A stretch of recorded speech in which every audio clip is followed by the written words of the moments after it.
उसमें जैसे निकाल आ गया। देखिए किसी फ्रेम पे तो वो टाइटेनियम नहीं है, वो टाइटेनियम का कुछ पार्ट दिया गया, वो टोटली क्लियर टाइटेनियम नहीं है।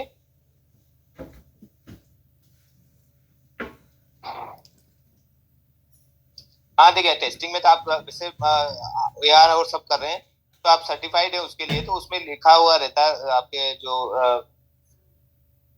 जो डॉक्यूमेंट आएंगे आपके पास, सर्टिफिकेट आएगा, उसमें लिखा हुआ रहेगा ये सब चीज।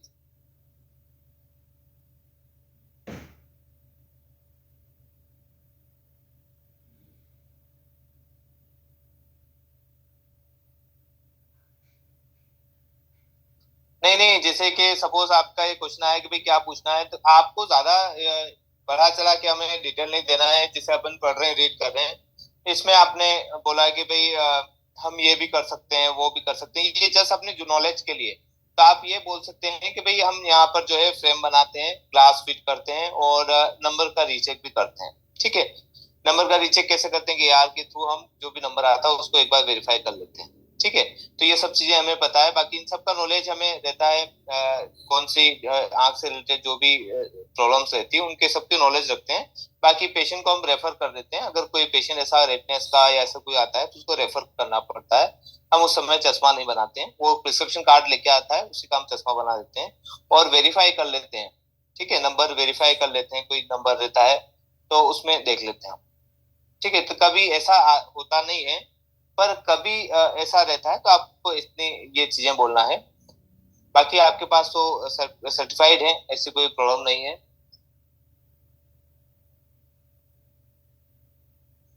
हाँ वही इस प्रॉब्लम आ रही है।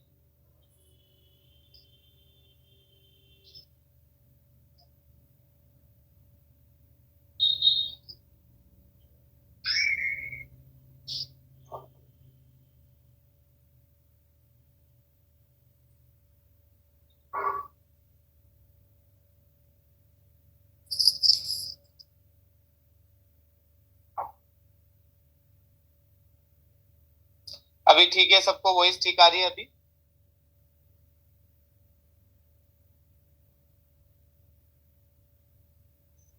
हाँ ठीक है। Okay okay, thank you very much. देखिए मेटल फ्रेम्स, हाँ प्रभात सर भी बोल रहे हैं भाई आ रही है। Okay thank you very much. ये जो भी मॉडल रहते हैं निकेल, इनका आपको नाम याद रहना चाहिए। निकेल एंड सिल्वर है पास, ठीक है, ये ब्रॉन्ज है, स्टील है। ठीक है, ये इन सब का आपको नाम याद होना चाहिए। जब भी आपका कोई मेटल की फ्रेम बता रहे हैं, आप उसके बारे में क्या बताएंगे? एक तो ट्रेंडिंग है, आजकल इस टाइप की सबसे ज्यादा चल रही फ्रेम। ठीक है, और आपके चेहरे के हिसाब से इस टाइप की डिजाइन लेंगे ज्यादा अच्छा रहेगा। और साथ में बोलिए कि भाई एंटी एलर्जिक मटेरियल यूज किया जाता है इसमें, इजी एलर्जी नहीं होती है नाक पे या आंख पे या जहाँ पे टच होता है, एलर्जी होने के चांसेस नहीं रहते हैं, क्योंकि इसके अंदर मोनोल और निकेल के जो है मटेरियल यूज किए जाते हैं। ये कोई मेटल फ्रेम नहीं है, नहीं तो मेटल का हम इतना प्राइस थोड़ी देते हैं। ठीक है, तो निकेल है, निकेल सिल्वर है, स्टील है, इन सब का कॉम्बिनेशन से पूरी फ्रेम बनती है, एक ही मटेरियल से नहीं बनती है। नोज पेड आप जो बनाते हैं या नोज पेड के जो आर्म्स रहते हैं उनके अलग मटेरियल रहते हैं। हिंज जो बनते हैं उनके अलग मटेरियल रहते हैं, इन पीसेस के अलग मटेरियल रहते हैं, रिम अलग मटेरियल की बनती है। ठीक है, तो ये सभी जो है पूरी बॉडी जो है वो अलग अलग मटेरियल को यूज करके बनाई जाती है। ठीक है, इसलिए कॉस्टली हो जाती है फ्रेमें। आप देखेंगे कोई डिजाइनर फ्रेम आप देखेंगे तो 5 to 6 thousand से स्टार्ट हो जाती है फ्रेमें। तो उनका मटेरियल थोड़ा क्वालिटी वाइज और ज्यादा सुपियर रहता है, नो डाउट। और साथ में डिजाइनर है वो फ्रेम जब मार्केट में आती है तो उन्हीं की कॉपी होके दूसरी फ्रेम्स आती है। ठीक है, और उनकी पब्लिसिटी भी हो जाती है ताकि लोग उसी टाइप की फ्रेम मांगते हैं। टाइटेनियम एल्यूमिनियम ये थोड़े से कॉस्टली मटेरियल है, और इनके बारे में थोड़ा सा और आप ज्यादा रीड करना चाहें तो बुक्स के अंदर पूरा डिटेल से दे रखा है, वो आप आराम से रीड कर सकते हैं।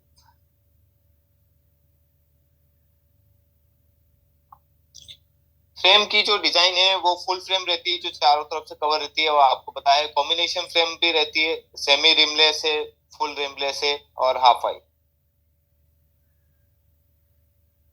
बुक आपके पास में आ गया होगा, मॉड्यूल 4 समथिंग, 3 या 4 समथिंग आपके पास रहा होगा, उसमें से आप रीड करिए, उसमें पूरा फ्रेम का डिटेल है। नवीन सर।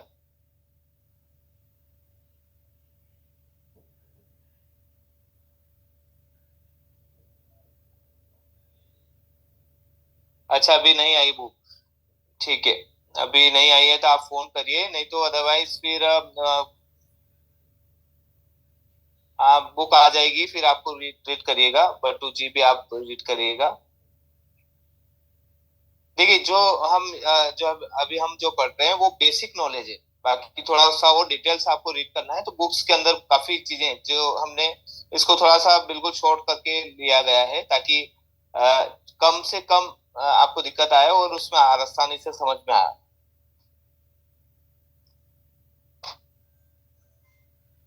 देखिए, जब भी आपके पास कोई पेशेंट आता है तो वो मान के चलिए कि 70 to 80% तो अपना माइंड मेक करके आता है। ठीक है, माइंड बना के आता है कि आपको उसको चश्मा बनाना है।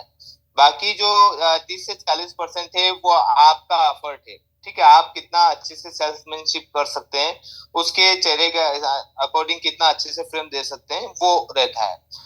तो वो कैसे रहेगा, एक तो आप उस पेशेंट का जो है चेहरा पहचान कर देख सकते हैं कि इस टाइप की फ्रेम ज्यादा अच्छी रहेगी। ठीक है, अगर कोई शेप लेके भी आ रहा है और आपके कोई फोटो खींच के लेके आया या स्क्रीनशॉट लेके आया है कि भाई मुझे इस टाइप की फ्रेम चाहिए, तो उससे मिलती जुलती फ्रेम निकाल लीजिए। आप ये मत बोलिए कि ये नहीं है हमारे पास, उसकी मिलती जुलती, कि ये कंपनी नहीं है, ये इस टाइप की नहीं है, ऐसे रूटली आपको जवाब नहीं देना है।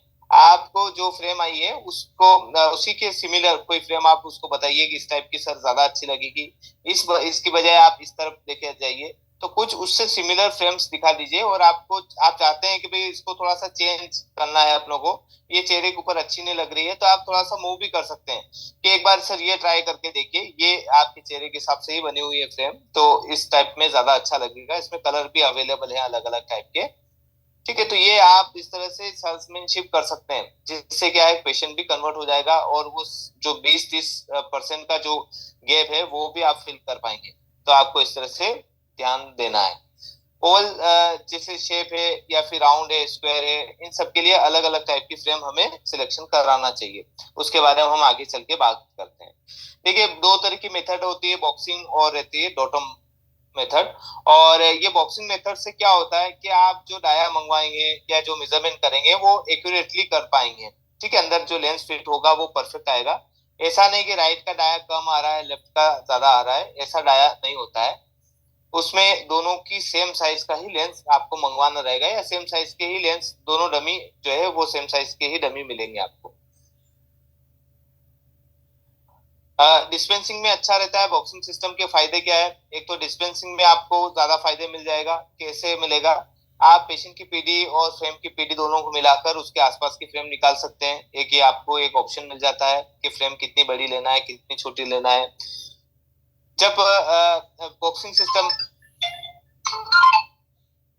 सिस्टम से क्या होगा, आप सामने जो लेंस आप फिट करेंगे उसका ऑप्टिकल सेंटर भी परफेक्ट आएगा। ठीक है, जियोमेट्रिकल सेंटर और आपका फ्रेम का जो जियोमेट्रिकल सेंटर है और ऑप्टिकल सेंटर दोनों अगर इक्वली आ जाए तो वो सबसे ज्यादा अच्छी फ्रेम मानी जाती है।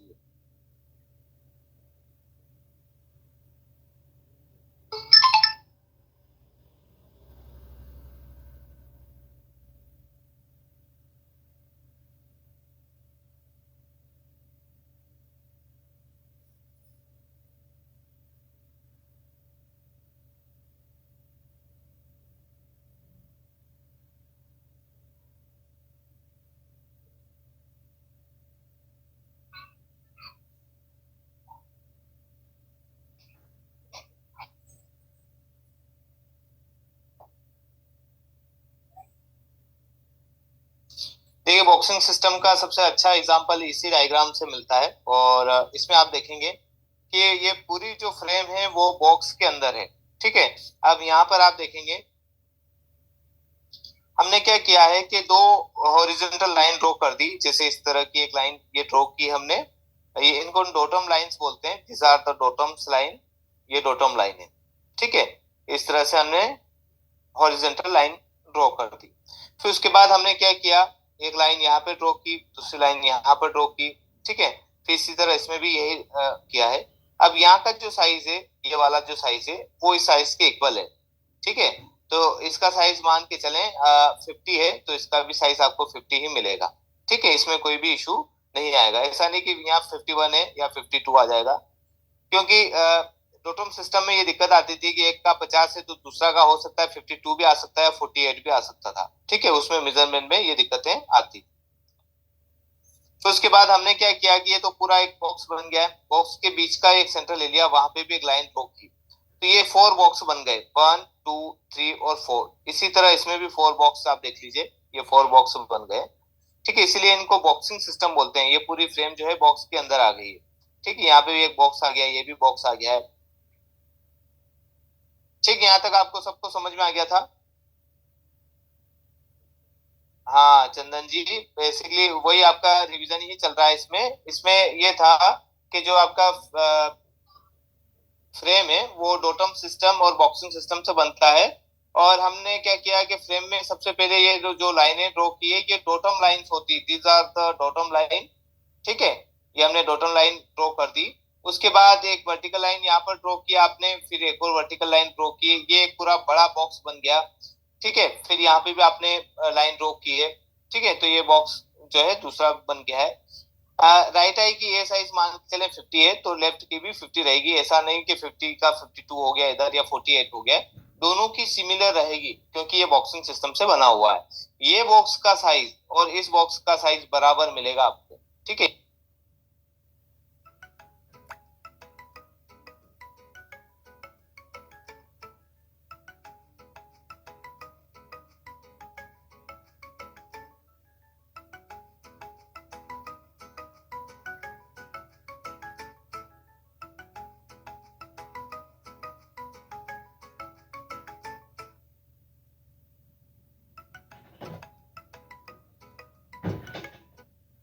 दोनों सेंटर को हम पीडी बोलते हैं। डोटम सिस्टम, डोटम डोटम सिस्टम, एक बॉक्सिंग सिस्टम रहता है, दूसरा डोटम सिस्टम रहता है।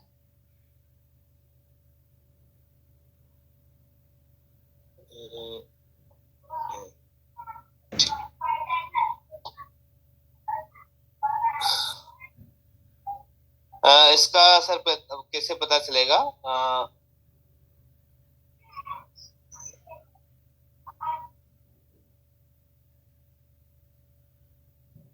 हाँ, टिक्की कहाँ फिट होगी ये कैसे पता चलेगा, मैं अभी आपको बता रहा हूँ। हाँ, केटी लेंस में। हाँ, देखिए ये तो आपको समझ में आ गया। ये जो दो जियोमेट्रिकल सेंटर को हम क्या बोलते हैं? फ्रेम का पीडी। ठीक है, ये फ्रेम का पीडी हो गया, this is a frame PD. अब आपका पीडी और फ्रेम का पीडी अगर इक्वल आता है, तो इसका जियोमेट्रिकल सेंटर और आपकी कोर्निया का सेंटर दोनों एक दूसरे के सामने रहेंगे। ठीक है, तो ये सबसे अच्छी फिटिंग मानी जाती है पेशेंट का। ठीक है, पेशेंट की पीडी और आप जो फ्रेम पसंद करवा रहे हो उसकी पीडी दोनों इक्वल हो तो सबसे अच्छा रहेगा। इक्वल होने से क्या होगा कि फ्रेम का जियोमेट्रिकल सेंटर और कोर्निया का सेंटर दोनों एक दूसरे के सामने आ जाएंगे। ठीक है ना, ऑप्टिकल सेंटर भी सामने आ ही गया, क्योंकि आप ऑप्टिकल सेंटर के हिसाब से ही हम फिट करेंगे। अब हमने क्या किया कि यहाँ पर इसको जो लाइन आपने डॉटम लाइन एक और ये ड्रॉ की थी बीच में, तो इसमें 50% हिस्सा ऊपर चला गया, 50% हिस्सा नीचे चला गया। ठीक है, ऐसा हो जाता है। अगर मान के चले ये 50 की है टोटल फ्रेम, तो इसमें 25 ऊपर चला जाएगा, 25 से ऊपर चला गया, 25 नीचे चला गया। ठीक है, ये दो पोर्शन आ गए। अब यहाँ से 3 mm आप ड्रॉप 3 mm माइनस कर लीजिए, 25 में से 3 mm माइनस करेंगे तो कितना बच जाएगा? 22 बच जाएगा। तो हम क्या करेंगे, 22 पर एक और लाइन ड्रॉ करेंगे। ठीक है, 22 mm पर भी एक और लाइन ड्रॉ करेंगे। तो ये जो लाइन ड्रॉ करी है 3 mm का ड्रॉप देके, ये केटी के लिए 3 mm कम लेके हम यहाँ पर 23 mm ही ले लेंगे। 23 mm, सॉरी 22 mm ही ले लेंगे, 22 mm आ जाएगा। 22 mm ही ले लेंगे हम यहाँ पर।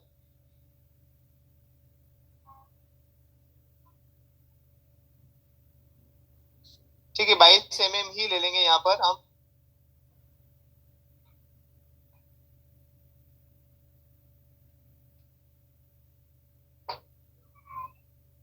हाँ, इसमें क्या करेंगे नवीन जी, हमने क्या किया है कि एक लाइन यहाँ पर ड्रॉ की है। अब ये ड्रॉ करने पर ये अगर ये सपोज ये जो बी साइज है वो 50 है, 50 है। अब 50 होने की वजह से हमने क्या किया, 25 ऊपर ले लिया, 25 नीचे ले लिया है। ठीक है। और ये जो लाइन ड्रॉ करी इसे 3 mm नीचे एक डॉट लगा देंगे। डॉट लगाने पर ये जो डॉट लगाया है ये बाइफोकल की हाइट हो गई है। ठीक है। तो ये टोटल जो बाइफोकल की हाइट है वो आप इस तरह से भी देख सकते हैं। 22 mm की टोटल बाइफोकल की हाइट आ जाएगी यहाँ से यहाँ तक की। तो इस तरह से हम बाइफोकल की हाइट लेना है। तो आप डिवाइड कर दीजिए दो में, और इसमें से 3 mm माइनस कर देंगे, तो वो आपकी बाइफोकल की हाइट आ जाएगी।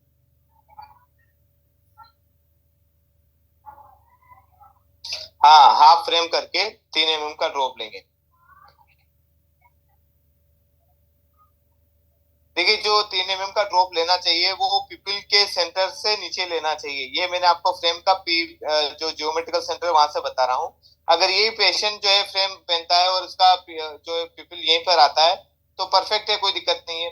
पर पिपिल थोड़ा सा ऊपर आता है, तो हम क्या करेंगे कि पिपिल का जो सेंटर है वहां से 3 mm का ड्रॉप लेंगे। ठीक है। अगर फ्रेम ये ऊपर चली आंख जो है ऊपर है, वो फ्रेम नीचे है, तो हम 3 mm का ड्रॉप कब लेंगे? ठीक है। तो हम ये जियोमेट्रिकल सेंटर से नहीं लेके पेशेंट का जो ऑप्टिकल सेंटर है या जो पीडी है जहाँ मार्किंग करी है उससे 3 mm नीचे का ड्रॉप देंगे। फिर वो अपन 50-50 नहीं करेंगे।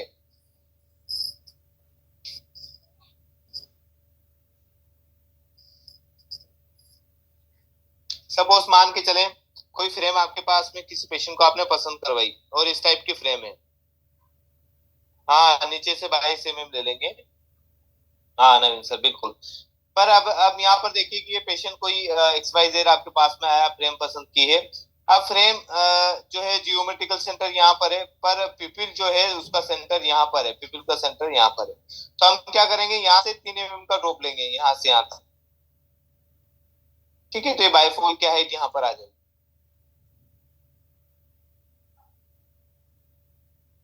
पिपिल का जो सेंटर है वहां से 3 mm का आपको ड्रॉप लेना है। हाँ, आईपीडी से पीडी से 3 mm नीचे, बहुत बढ़िया, एक्सीलेंट। 3 mm नीचे आप ड्रॉप लेंगे तो वो परफेक्ट रहेगी। ये तो हमने बॉक्सिंग सिस्टम समझाने के लिए आपको बोला है कि भाई हम सपोज मान के चले ऑप्टिकल सेंटर यहीं पर है। This is optical centre of the eye. हाँ, तो हम यहाँ से 3 mm का ड्रॉप ले रहे हैं। अगर अगर आपके पास में नहीं है, कोई भी पेशेंट नहीं है, तो फिर आप ऐसा कर सकते हैं जो आपके सामने दिखता है तब कर सकते हैं।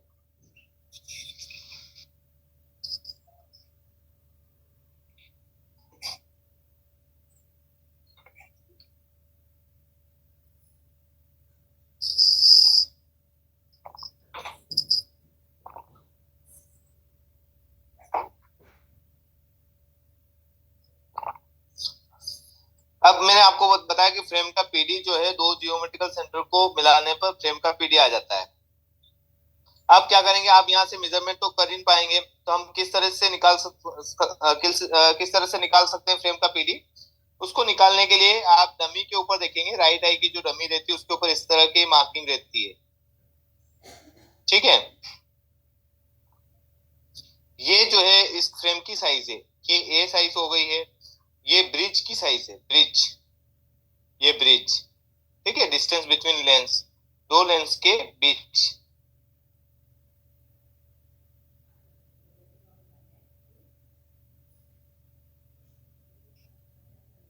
पिपुलरी डिस्टेंस, ये पीडी का फुल फॉर्म है।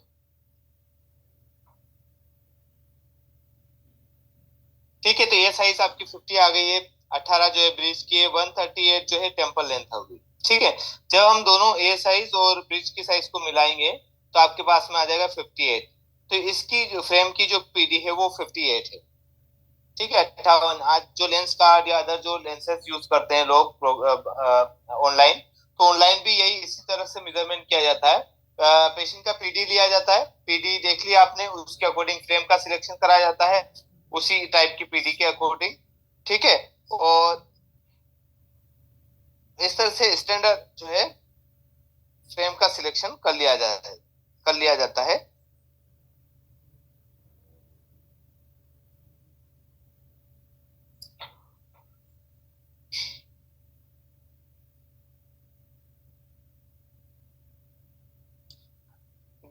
जैसे कि हमने अभी जो किया है वो तो आपने बाइफोकल की हाइट ले ली।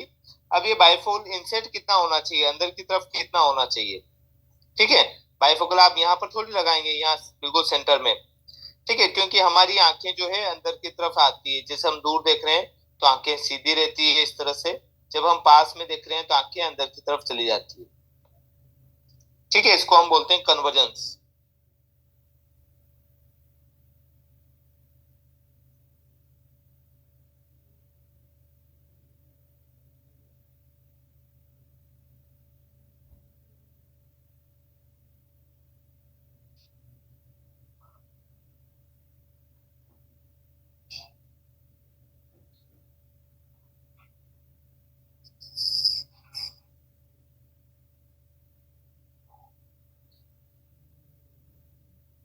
देखिए इनका राजा साहब जी का क्वेश्चन आया है कि भाई यार अगर सपोज कोई फिटिंग करता है तो उसको क्या क्या चीजें ध्यान रखना चाहिए।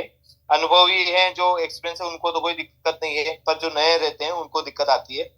तो देखिए सबसे पहले तो ये देखिए कि कोई भी एक्सिस जो रहती है सिलेंड्रिकल नंबर की एक्सिस, वो राउंड घूमना नहीं चाहिए, ठीक है। फिटिंग का पर्पस ये होना चाहिए कि आपकी जो सिलेंड्रिकल एक्सिस आपने जो दी है उसमें 1 डिग्री का डिफरेंस चल सकता है। वो डिपेंड करता है नंबर कितना है। हायर सिलेंड्रिकल नंबर रहता है तो उसमें आपको जो डिग्री का रहेगा वो आपको ज्यादा से ज्यादा ध्यान देना है। तो कोशिश करें कि कोई भी नई फ्रेम है उस पे पहले से स्केल से कोई लाइन ड्रॉ कर दीजिए बिल्कुल सेंटर में, ठीक है। वो कैसे करेंगे, आप फ्रेम को उल्टा रखिए, इस तरह के फ्रेम रखकर या फिर कोई स्केल रखकर आप ऐसे ड्रॉ कर सकते हैं, ठीक है। एक तो ये क्या होगा, इससे इससे आपके जो सिलेंड्रिकल की एक्सिस वो ज्यादा रोटेट नहीं होगी या ज्यादा कटने में नहीं आएगी। तो एक तो ये तरीका है। दूसरा, ऑप्टिकल सेंटर के अकॉर्डिंग ही फिट करने की कोशिश करें या उसके आसपास कर दीजिए, ठीक है।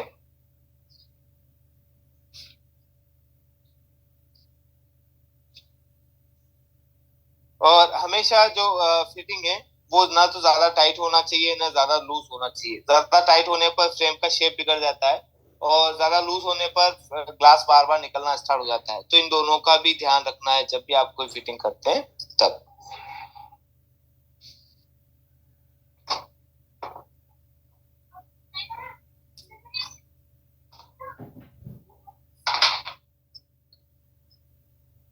ठीक है, यहाँ तक आपको सबको समझ में आ गया। और ये वाली जो साइज है इसको हम बी साइज बोलते हैं, this is a B size.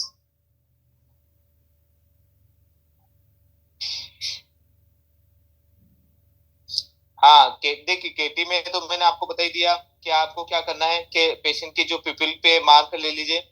Mark लेने पर 3 mm नीचे ड्रॉप करके आप आपका जो बाइफोकल है वो लगा सकते हैं, ठीक है। जब भी आपने कोई ये मान के चले कोई फ्रेम है इस तरह की, यहाँ पर आपने डॉट लगा दिया है, पिपिल का सेंटर ले लिया है, यहाँ से 3 mm पर आपने बाइफोकल का क्रिप्टोर लगा लिया है, ठीक है। इसमें कोई इशू नहीं है। अब क्रिप्टोक जो है वो कितना इंसेट होना चाहिए, कितना अंदर की तरफ होना चाहिए।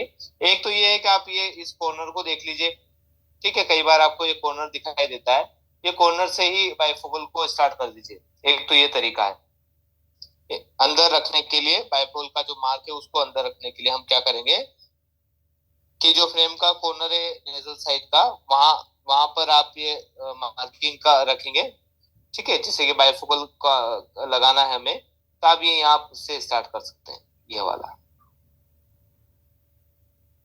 हाँ प्रोग्रेसिव में अपन आगे चलेंगे सर, बात करेंगे प्रोग्रेसिव का भी।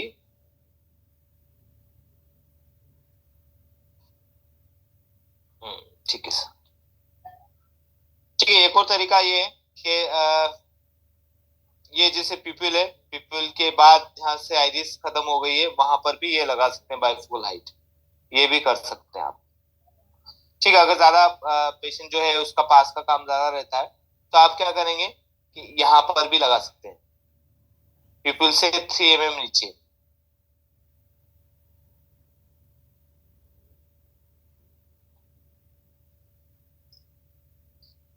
अब यहाँ पर देखिएगा, हम डाया अगर निकालें किसी फ्रेम का,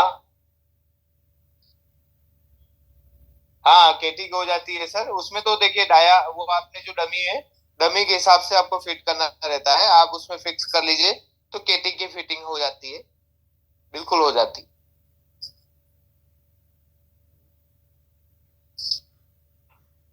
अब यहाँ पर देखिए, अगर सपोज कोई डाया आपको मंगवाना है तो डाया किस तरह से मंगवा सकते हैं आप।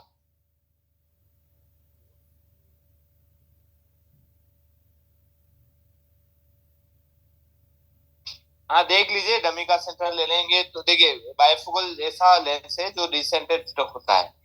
अगर इसका सेंटर मिलाने गए तो बाइफोकल का सेंटर खराब हो जाएगा, बाइफोकल का मिलाने गए तो डिस्टेंस का जो आप डेली रूटीन का जो रहेगा उसका सेंटर खराब हो जाएगा।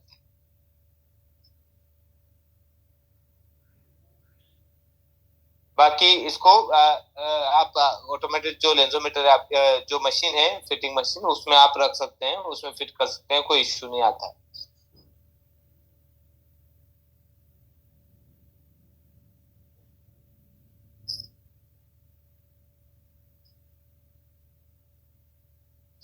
तो हम ईडी की बात कर रहे थे, ईडी से क्या निकाला जाता है, डायोप्टर डायामीटर। ठीक है, कितने डायमीटर का लेंस हमें चाहिए यहाँ पर फिट करने के लिए।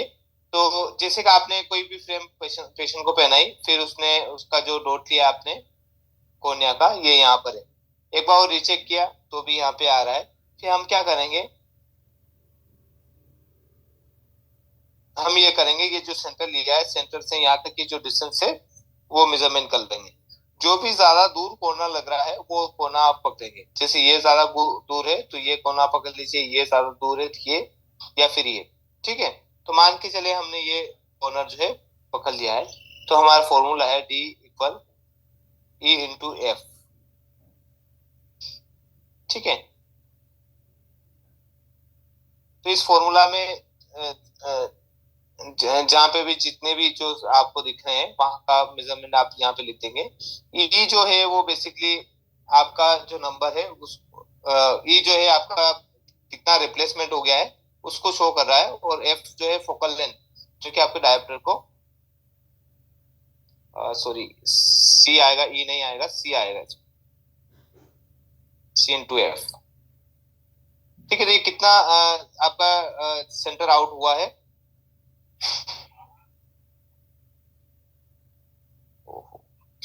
एक जस्ट सेकेंड, मैंने आपको ईडी की जगह दूसरा फॉर्मूला लिख दिया है। देखिए ईडी बेसिकली हम डायमीटर के लिए यूज करते हैं, और इसके लिए आप क्या करेंगे, ED into two plus two. ठीक है, ईडी बेसिकली आपने जो सेंटर लिया है, कोई फ्रेम ली है, फ्रेम का यहाँ पर सेंटर लिया है, सेंटर से जो दूरी, जो भी डिस्टेंस आपको फर्दर कॉर्नर दिख रहा है वहां तक की दूरी को आपको मेजरमेंट करना है। मान के चलें ईडी आपकी सेंटर से ये ज्यादा दूर तक का कॉर्नर लग रहा है, तो हम यहाँ तक का कॉर्नर का मेजरमेंट कर लेंगे। मान के चलें कि आपने ये 30 mm का कॉर्नर निकल रहा है, तो ईडी पर आप 30 लिख देंगे, इंटू टू कर देंगे, प्लस टू हो जाएगा। ठीक है, तो ये टोटल आपके पास में आ जाएगा, 30 दून 60 हो जाएंगे, और प्लस टू जो है वो आपका हो जाएगा 62 mm। ठीक है, तो ये 62 mm का डाया चाहिए हमें, अगर आपने यहाँ पर कोई सेंटर लगाया है। हाँ, टू जो है बेसिकली आप जो ग्रू के लिए ले रहे हैं, अलग से आप जो ग्रू बनाएंगे, बाकी ये टोटल डाया आपके पास में मिल जाएगा। तो हमेशा डाया को इस तरह से निकाला जाता है। बेसिकली जब भी आप प्रोग्रेसिव का कोई ऑर्डर प्लेस करेंगे तब प्रोग्रेसिव में ये डाया हमें जरूरत पड़ता है। ठीक है, या फिर आपने कोई किसी का ऑप्टिकल सेंटर मार्क किया है, ऑप्टिकल सेंटर जो मार्क किया है वहां से जो जो भी सबसे ज्यादा कॉर्नर दूर लग रहा है वहां तक का, इवन आपको अगर जैसे कोई फ्रेम है यहाँ पर, यहाँ का कॉर्नर सबसे ज्यादा दूर लग रहा है, तो यहाँ का आप मेजरमेंट ले लीजिए, उसमें आप नंबर डाल दीजिए, फिर इंटू टू कर दीजिए, प्लस टू, तो ये आपके पास 62 आ जाएगा। तो ये टोटल डाया है, तो डाया भी हम इस तरह से निकाल सकते हैं।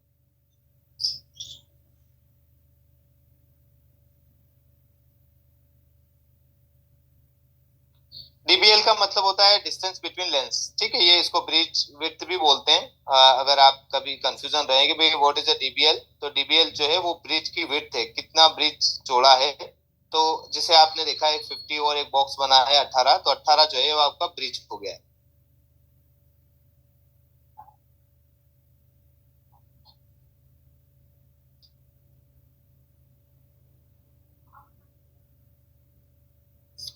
जब भी फेस का मेजरमेंट करेंगे तब आप एक मोनोकुलर पीटी ले लीजिए, जो हमने रीड किया था। मोनोकुलर पीटी लेने के लिए आपको हमेशा राइट आई का पीटी ले रहे हैं तो लेफ्ट आई को दिखाना है, लेफ्ट आई का पीटी ले रहे हैं तो राइट आई दिखाना है।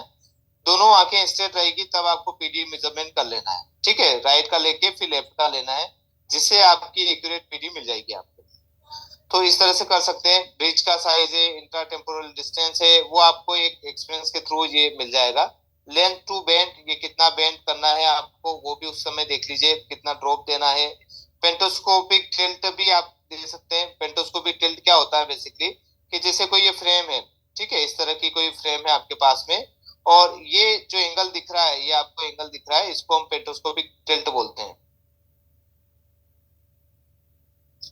हाँ, क्वेश्चन आया भाई पीडी हम एक आंख बंद करके लेंगे क्या? हाँ, देखिए अगर जैसे कि ये आप एग्जामिनर है मान के चले यहाँ पर, तो आप क्या करेंगे, राइट आई का पीडी लेते समय लेफ्ट आई ओपन रखेंगे, राइट बंद कर देंगे। जिस आंख का पीडी लेना है वो आंख बंद कर दीजिए आप। जैसे राइट आई का ले रहे हैं, पेशेंट की दोनों आंखें ओपन रहेगी, आपकी एक आंख बंद कर लीजिए। ठीक है, और पेशेंट को बोलिए कि जो मेरी ओपन आईज है, जैसे लेफ्ट आई ओपन है, उसको देखिए, तब आप ये पीडी ले सकते हैं। इसी तरह लेफ्ट आई का ले रहे हैं तो लेफ्ट आई बंद कर दीजिए, राइट आई दिखा दीजिए आप उसको।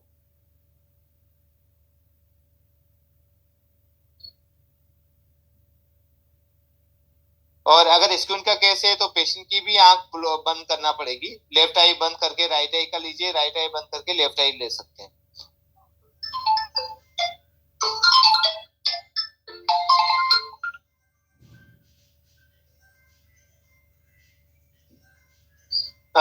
पीडी फोटो के नहीं ले सकते क्या? देखिए पीडी, फोटो से पीडी, देखिए एक अनुमान लगा सकते हैं, पूरा एक क्लियरिटी नहीं आएगी अगर आपने फोटो खींच के पीडी ली। कई बार ऐसा रहता है कि फोटो खींच के भी, पर वो ज्यादा क्लियरिटी नहीं आएगी उसमें। हाँ राजेश, देखिए पीडी का एक वीडियो भी है, वो वीडियो को भी मैं शेयर करूंगा आपके साथ में। पीडी हम किस तरह से लेंगे उसको भी एक बार हम रीड करेंगे। पीडी के लिए आपको कुछ भी नहीं करना है। जैसे पेशेंट की राइट आई है, ये लेफ्ट आई है, और ये आपकी लेफ्ट आई रहेगी, ठीक है, एग्जामिनर की, और ये राइट आई रहेगी। तब हमें क्या करना है कि लेफ्ट आई, जिस राइट आई का पीडी ले रहे हैं, तो आप राइट आई क्लोज कर दीजिए, आपकी आंख क्लोज कर दीजिए, लेफ्ट आई ओपन रहेगी। पेशेंट जो है लेफ्ट आई को देखता रहेगा। ठीक है, पेशेंट जो है दोनों आंखों से लेफ्ट आई देखेगा जब हम राइट आई का पीडी लेंगे। ठीक, उसके बाद क्या करेंगे, हम लेफ्ट आई का पीडी लेना है तो आप लेफ्ट आई क्लोज कर दीजिए, बंद कर दीजिए, और राइट आई आपकी ओपन रहेगी। दोनों आंखों से पेशेंट जो है राइट आई को देखेगा जब हम लेफ्ट आई का पीडी लेंगे। अगर पेशेंट स्क्विंट वाला है तो स्क्विंट वाले में क्या करेंगे, हम एक एक आंख बंद करेंगे पेशेंट की। लेफ्ट आई आंख बंद करके राइट आई का लेंगे, या राइट आई बंद करके लेफ्ट आई का लेंगे, और इसका जो सेंटर है वो नोज रखेंगे। नोज के सेंटर से इधर जाना है और इधर जाना है, आपको ये ध्यान रखना है। पेंटोस्कोपिक टिल्ट के बारे में हम बात कर रहे थे। पेंटोस्कोपिक टिल्ट बेसिकली आप फ्रेम के अंदर रहता है और किसी फ्रेम में नहीं है, तो आप उसमें 2-4 डिग्री का पेंटोस्कोपिक टिल्ट दे दीजिए, जब भी फिटिंग से पहले ही दे दीजिए, अगर है तो कोई इशू नहीं है। अच्छा, जैसे कि ये मैंने एग्जांपल दिया था अभी आपको, ये इसको हम पेंटोस्कोपिक टिल्ट बोलते हैं। ये बाकी का एरिया इधर आ गया, ये पेंटोस्कोपिक टिल्ट है। ठीक है, अगर ये न्यूट्रल है, आपको दिख रहा है कि बिल्कुल 90 डिग्री दिख रहा है, तो कोई इशू नहीं है। अगर आपको दिख रहा है कि अंदर है 5 डिग्री, तो ओके। 10 डिग्री भी ओके, 15 डिग्री तक का ओके रहता है। ठीक है, तो 5, 10, 15 डिग्री तक का जो है पेंटोस्कोपिक टिल्ट आप दे सकते हैं। तो इस तरह से आपको ध्यान देना है। इससे क्या होगा, इससे ये फायदा होगा कि एक तो नियर करेक्शन काफी पास में आ जाएगा, पास पेशेंट के, और जिससे क्या होगा, पेशेंट को एरिया ज्यादा अच्छा से मिलने लग जाएगा, पास का रीडिंग एरिया अच्छा मिल जाएगा, वर्टेक्स डिस्टेंस भी कम हो जाएगी थोड़ी बहुत। ठीक है, तो पेशेंट का विजुअल फील्ड भी अच्छा हो जाएगा। तो इसमें साथ में आप देखेंगे वर्टेक्स डिस्टेंस। वर्टेक्स डिस्टेंस क्या होती है, अपने पोस्चर सरफेस जो लेंस है वहां से लगाकर, ये जैसे मान के चले ये लेंस है, लेंस का पोस्चर सरफेस से कोनिया का इंटीरियर सरफेस, पोस्चर सरफेस से कोनिया के इंटीरियर सरफेस तक की बीच की दूरी को हम वर्टेक्स डिस्टेंस बोलते हैं। ये वर्टेक्स डिस्टेंस 12 to 14 mm रहती है। ठीक है, आप AR भी यूज करेंगे, उसमें भी 12 to 14 mm की के ऊपर नंबर कैलकुलेट करता है। ठीक है, अगर आपने 12 mm के ऊपर नंबर कैलकुलेट किए और 20 mm वर्टेक्स डिस्टेंस रखकर ट्रायल फ्रेम लगा रहे हैं, तो फिर नहीं जम पाएगा। ठीक है, दोनों का सिमिलर ही होना चाहिए। AR जो है 12 से 14 mm की वर्किंग डिस्टेंस पर काम करता है। ठीक है, और हमारा जो वर्टेक्स डिस्टेंस है वो भी आप देखेंगे कि 12 से 14 के आसपास ही होना चाहिए।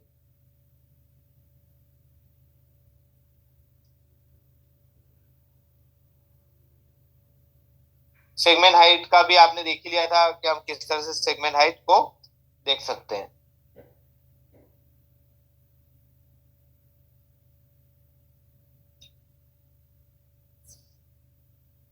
देखिए इसमें एक और देखने वाली बात ये है कि आप यहाँ पर देखिए, जिनका रीडिंग का एरिया ज्यादा, रीडिंग का काम ज्यादा है, ठीक है, तो आपको क्या करना है, जैसे मैंने आपको बताया था, बाइफोल की जो हाइट लेंगे, एक तो आप ये कर सकते हैं कि जहां पर पिपल का सेंटर लगाया आपने, वहां से 3 mm नीचे डाउन की तरफ ले लेंगे तो भी आपके पास सेंटर आ जाएगा। दूसरा ये हुआ है कि लोअर लीड जो रहेगी, वो लीड जहां पे ढकी हुई रहती है अपने कोर्निया को, वहां पर एक मार्क लगा दीजिए। ये भी एक तरीका है, उसके थ्रू भी आप सेगमेंट हाइट निकाल सकते हैं।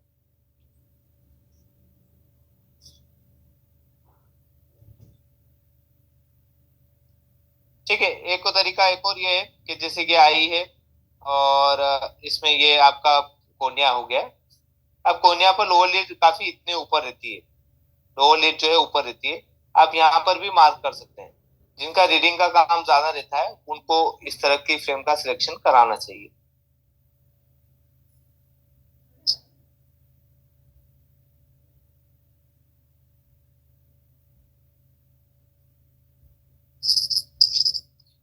देखिए एक डी सेंटर भी होता है। डी सेंटर क्या होता है कि आपने जैसे बाइफोकल का जो मार्क है, ये कोई लेंस है, लेंस पे ये क्रिप्टॉक लगा हुआ है, ठीक है। अब ये फ्रेम के अंदर हम फिट करेंगे तो ये कितना अंदर की तरफ होना चाहिए, ये कितना अंदर की तरफ होना चाहिए, कितना बाहर की तरफ होता है, तो इसको ठीक है, ये इंसेट कितना होना चाहिए, अंदर की तरफ कितना रहना चाहिए, उसको हम मेजरमेंट करेंगे।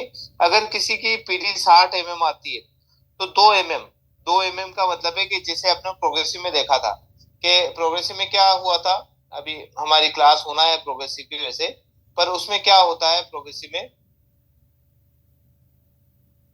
ये फिटिंग क्रॉस है, उसके नीचे पीआरपी है, पीआरपी से 2 mm दूर नियर का सर्कल आ जाता है पास के लिए।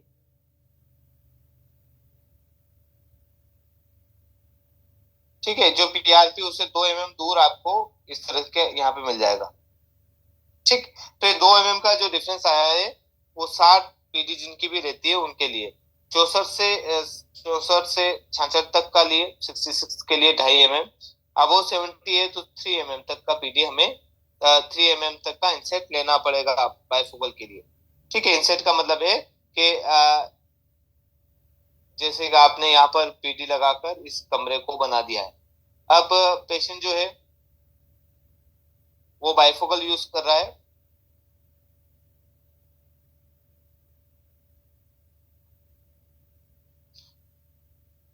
ठीक है, हमने यहाँ पर लगाकर इस तरह से कर लिया है। अब पेशेंट जो है बेसिकली बाइफोकल यूज कर रहा है और इसका जो इंसेट होना चाहिए वो इतना सेंटर में तो नहीं ला सकते हम, ठीक है। अब इसको थोड़ा अंदर की तरफ करेंगे तो अंदर की तरफ कितना करेंगे, ये 2 mm अंदर की तरफ कर देंगे यहाँ पर। अब ये जो सेंटर है यहाँ पर आ जाएगा, तो अब यहाँ पर आप देखेंगे ये बिल्कुल यहाँ पर हो गया है, 2 mm अंदर की तरफ, मतलब ये सेंटर यहाँ पर आ गया। ठीक है, इसका सेंटर यहाँ पर आ गया, इसका सेंटर यहाँ पर, बड़े वाले ग्लास का सेंटर यहाँ पर, छोटे वाले बाइफोकल का सेंटर यहाँ पर आ गया। इसको 2 mm का इंसेट बोलते हैं। ठीक है, अगर 64 से 66 तक है तो 2.5 mm का इंसेट लेना चाहिए, और 70 है तो 3 mm का इंसेट लेना चाहिए। तो ये इस तरीके से भी आप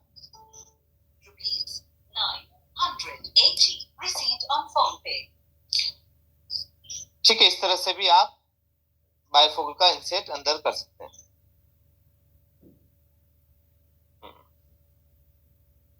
अमन जी बोल रहे भाई यार, आप क्वेश्चन कुछ हो तो पूछते जाइए आप।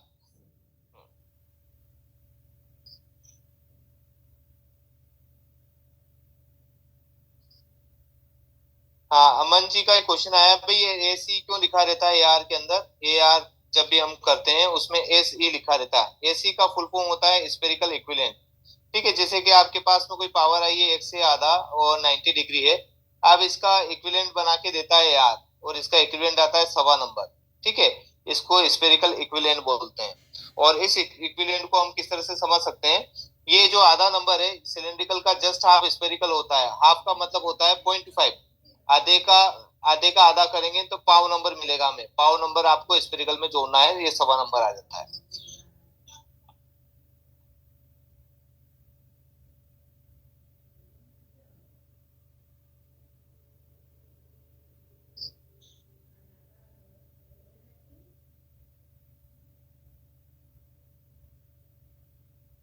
चंदन जी, आपका मैसेज समझ में ना है सर, अपना तो बाहर की तरफ कर रखा है।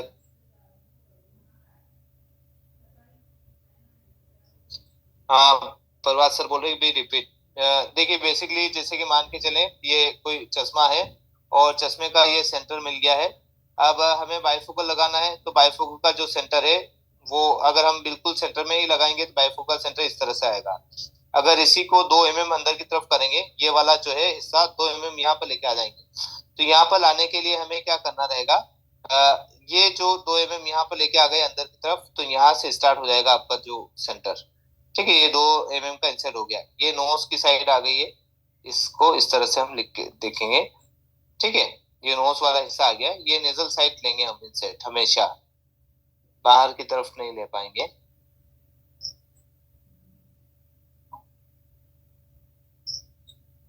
हाँ, अंदर की तरफ ही लेंगे, नोज की साइड लेंगे सर, नोज की साइड। ये नोज की साइड जो भी होगा वो नोज की साइड रहेगा।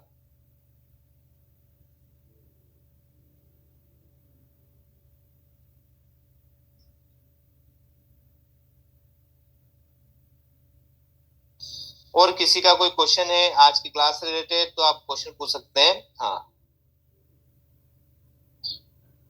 देखिए जो प्रोग्रेसिव लेंस आते हैं उसमें सब में 2 mm का इंसेट आता है। कुछ आपको कोडक और अदर जाइस लेंस है उसमें 2.25 mm का वो आता है, इंसेट आता है। ठीक है, देखिए सेम ही है, प्रोग्रेसिव बाइफोकल सेम ही है, बस उस पावर उसमें पावर जो है फ्लक्चुएट होती है प्रोग्रेसिव में, इसमें कोई भी ये नहीं रहती। अब यहाँ पर देखिए प्रोग्रेसिव, जैसे आपने कहीं पे प्रोग्रेसिव देखा होगा, ये प्रोग्रेसिव का डायग्राम मैंने बनाया, यहाँ पर आप देखेंगे ये पीआरपी है, ये फिटिंग क्रॉस आ गया है। ठीक है, तो फिटिंग क्रॉस और पीआरपी के बीच में 3 mm का ही डिफरेंस रहता है। ठीक है, 3 mm का ही डिफरेंस रहता है, जैसे अपनों ने अलग से लिया था उसी तरह का। और उसके बाद जो इनसे नियर सर्कल लगाते हैं वो भी 3 mm, वो भी 2 या 2.25 mm का ही डिफरेंस रहता है। ठीक है, तो ये इंसेट बाइफोकल का मार्क एक तरह से आ गया है। एक उबिलिकल लाइन होती है, तो उसमें ये ट्रैक बनाती है और ये इसके ऊपर नंबर फ्लक्चुएट होना स्टार्ट हो जाते हैं प्रोग्रेसिव। सेम बाइफोकल को देख के ही प्रोग्रेसिव बनाया गया है।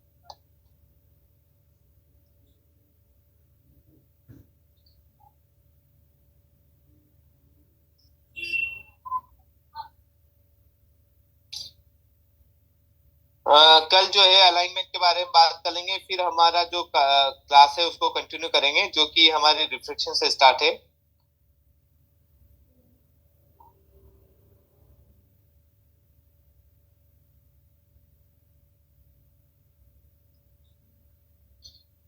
हाँ, इंट्रा टेम्पोरल डिस्टेंस बेसिकली क्या होता है, जैसे कि आपने ये कोई फ्रेम पसंद करवाई है और ये पेशेंट ने लगाई है। ठीक है, इसके बीच में जो गैप है वो ज्यादा नहीं होना चाहिए, इसको इंट्रा टेम्पोरल डिस्टेंस बोलते हैं। ये जो टेम्परल है और टेम्पोरल आपकी टेम्पल है, इनके बीच की जो डिस्टेंस है वो ज्यादा नहीं होना चाहिए, 1 या 2 mm का ही डिस्टेंस रखना चाहिए। तो इंट्रा टेम्पोरल डिस्टेंस आपको इस तरह से कवर करना है। ज्यादा डिस्टेंस आ जाएगी तो फ्रेम बाहर की तरफ चली जाएगी।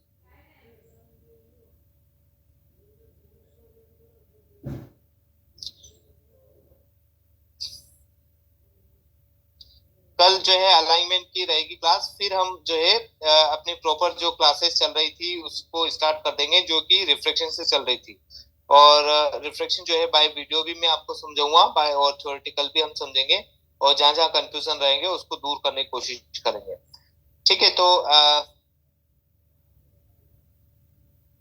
और किसी का कोई क्वेश्चन है तो पूछ सकते हैं, नहीं तो हम कल मिलते हैं फिर। Thank you Naveen sir, thank you very much. Join करने के लिए सबको थैंक यू वेरी मच। ये एक 108 इनका एक क्वेश्चन रह गया शायद, सिंगल विजन में पीडी लेकर कैसे फिट करेंगे। देखिए उसमें तो कोई इशू नहीं है, सिंगल विजन तो सबसे बेस्ट है। ठीक है, उसमें मान के चलें कि ये आपके पास में कोई लेंस है, एग्जांपल के लिए -1 डायोप्टर है, और ये आपके पास में हार्ड कोट है, इसका ऑप्टिकल सेंटर यहाँ पे ले लिया है। फिर फ्रेम आपने पसंद करवा दी है इस तरह की। ठीक है, ये पसंद कराने के बाद आपने क्या किया है कि इसके ऊपर जो है ओसी हाइट ले लिया आपने, ऑप्टिकल सेंटर हाइट कितना होना चाहिए, ये भी ओसी हाइट हो गई है। यहाँ पे एक लाइन ड्रॉ कर दिया आपने इस तरह से। अब आपने यहाँ पे पीडी ले रखी है जिसमें राइट आई की 32 आ रही थी और लेफ्ट की 33 आ रही थी। 32 पे एक लाइन ड्रॉ कर देंगे, 33 पे भी लाइन ड्रॉ करेंगे। ये फिटिंग क्रॉस और ये फिटिंग क्रॉस दोनों ओवरलैप हो जाएंगे।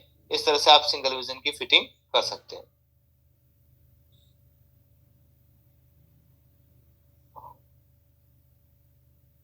अमन जी बोल रहे हैं -0.5 या +0.5 जो भी है, इतना ही गैप क्यों रहता है? देखिए 0.12 जो है काफी कम रहता है, तो उसमें पेशेंट पता ही नहीं कर पाता है कि भाई कितना पावर का फ्लक्चुएशन हुआ है। 0.25 में थोड़ा इफेक्टिव रहता है, इसलिए 0.5 का जो है चेंजेस चलता है। आप 0.12 का भी चेंजेस कर सकते हैं, पर 0.12 का जो चेंजेस है पेशेंट बता ही नहीं पाएगा कि इसमें कोई फर्क आया है या नहीं आया।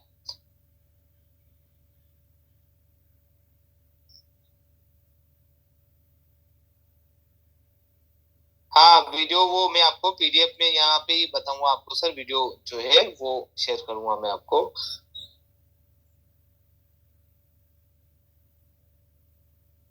नियर का जो सेगमेंट हाइट है वो 8 mm ही होना चाहिए। 8 mm नहीं सर, 18 mm समथिंग होना चाहिए।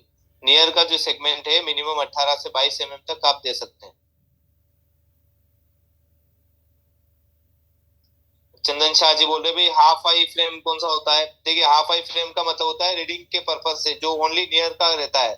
अगर आपने मान के चले कोई चश्मा बनाया है, इसको आधे आधे भागों में कर दिया है, 50 mm है इसकी टोटल हाइट और इसको आपने 50 कर दिया है, हाफ कर दिया है, तो हाफ ये वाला तो डिस्टेंस पोर्शन हो गया है और ये नियर है, तो इसीलिए हाफ आई हमेशा छोटी फ्रेम में बनती है, उसको हाफ आई बोलते हैं।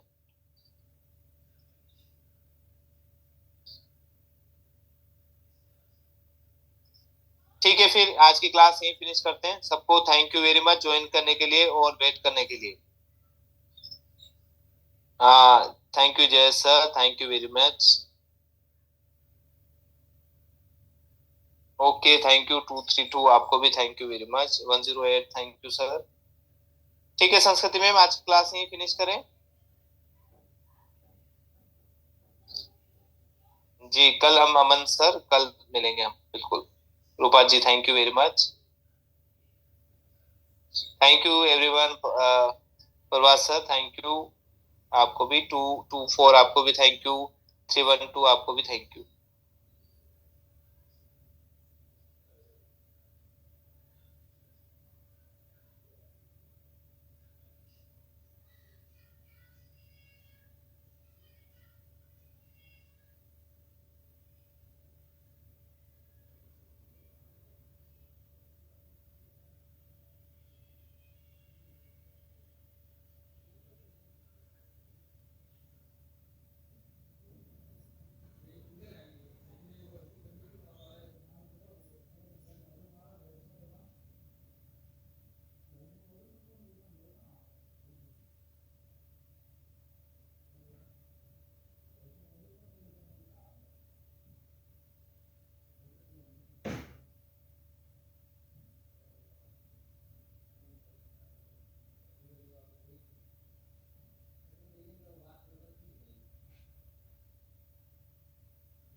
Recording stopped.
बोल